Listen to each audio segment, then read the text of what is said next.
Hi hello నమస్తే welcome back to GTV media. నేను మీ యాంకర్ అంజీ. ఈరోజు బిగ్ బాస్ 9 తెలుగులో ఫైనల్గా ఈ వీక్ కూడా ఒక ఎలిమినేషన్ జరిగింది.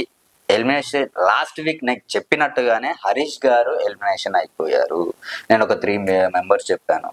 తను తర్వాత దివ్య, ఆ తర్వాత ఆశా షెహ్ని గారు వీళ్ళు ఉన్నారని చెప్పాను. ఈ ముగ్గురిట్లో ఎవరైనా ఎలిమినేషన్ అవ్వచ్చు. మీకు ఎవరి గేమ్ అయినా నచ్చితే వాళ్ళకి ఓట్ చేసి సపోర్ట్ చేయండి అని లాస్ట్ వీకే చెప్పడం జరిగింది. ఈ వీక్ నేను అనుకున్నట్టుగానే హరీష్ గారు ఎలిమినేషన్ అయిపోయారు.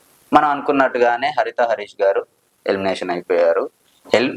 హరీష్ గారు ఎందుకు ఎలిమినేట్ అయ్యారు అని అంటే ఓటింగ్ కావచ్చు, అలాగే అట్ ద సేమ్ టైం గేమ్లో వాడుతున్న ఆ ఎనర్జీ లేకపోవడం కావచ్చు. ఈ 2 ప్రధాన కారణాలు.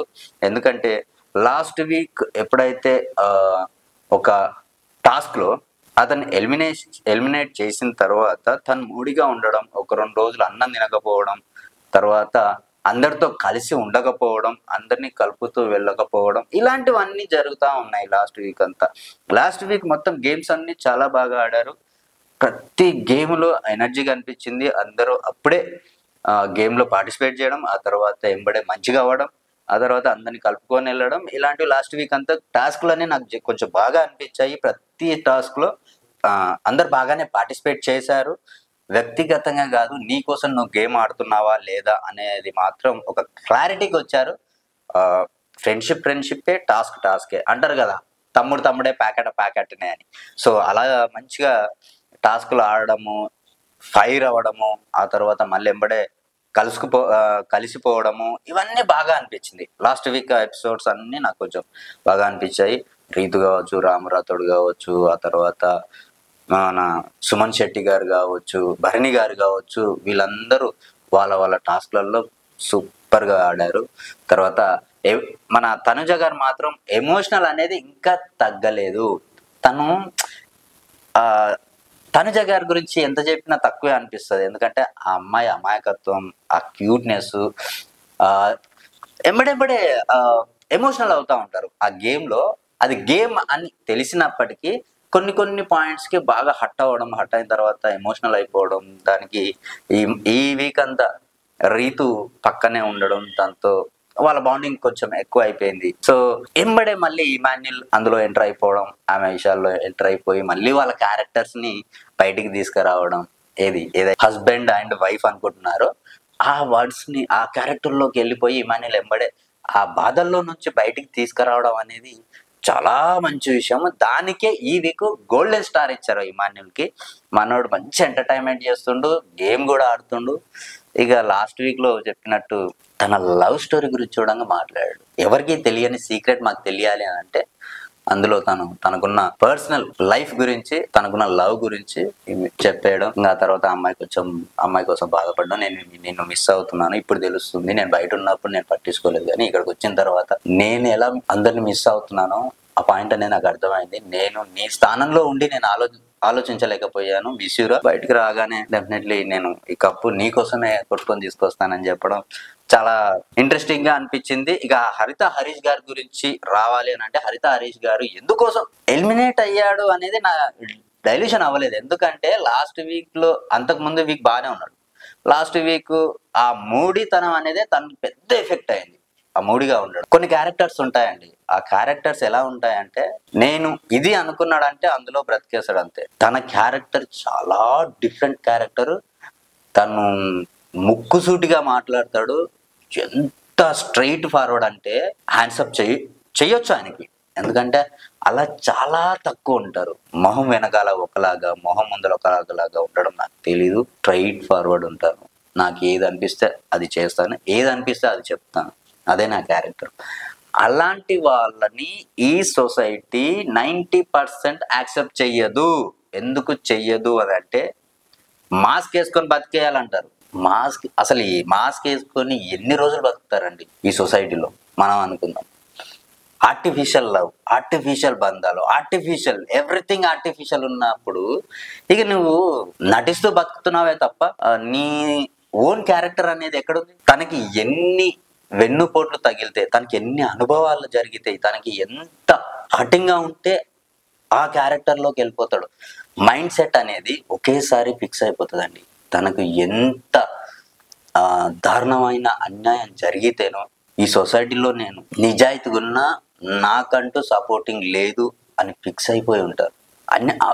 కొన్నిసార్లు వాళ్ళకి జరిగిన అన్యాయం అది నిజమైన అన్యాయం అయినప్పటికీ సొసైటీకి సంబంధం లేనట్టు ఉంటుంది, మాకెందుకులే అన్నట్టు ఉంటుంది. నేను సమాజంలో బతుకుతున్నప్పుడు నా మీద ఒక బాధ్యత లేనప్పుడు ఇది ఏది మంచి ఏది చెడు, నాకు ఒక అన్యాయం జరిగినప్పుడు సొసైటీ సపోర్ట్ చెయ్యనప్పుడు నేను సొసైటీ కోసం వాళ్ళకి నచ్చినట్టు నేను ఎందుకు వస్తుంది అంటే తనకు జరిగిన అన్యాయం అలాంటిది ఏదో ఒకటి జరిగి ఉంటుంది. తన లైఫ్లో జరిగింది మాత్రం పాతుకుపోయేటట్టు జరిగింది. ఆ తర్వాతే ఆ పర్సన్ ఇలా వచ్చారు. ఇంత స్ట్రైట్ గా ఎంత అది ఉన్నా సరే నేను ఇలాగే బతికేది ఇలాగే అనేది అంత స్ట్రాంగ్ గా నిలబడ్డాడంటే తనకు జరిగిన ఏదైతే ఇన్సిడెంట్ ఉందో అది చాలా పెద్దది, తను మర్చిపోలేనిది. అందుకనే తను అలా ఉన్నారు, గ్రేట్ అనిపించచ్చు. కానీ ఈ గేమ్ విషయానికి వచ్చేసరికి గేమ్ ఆడాలి కాబట్టి గేమ్ లో దీనికి సూటబుల్ గారు. ప్రసన్న కూడా అంతే, అగ్ని పరీక్షలో ప్రసన్న వెళ్ళిపోయారు. ఆయన ఏంటి అవతల వాళ్ళని హట్ చేయడు. హటింగ్ గా ఉందని అంటే ఆయన వెళ్ళలేకపోతాడు.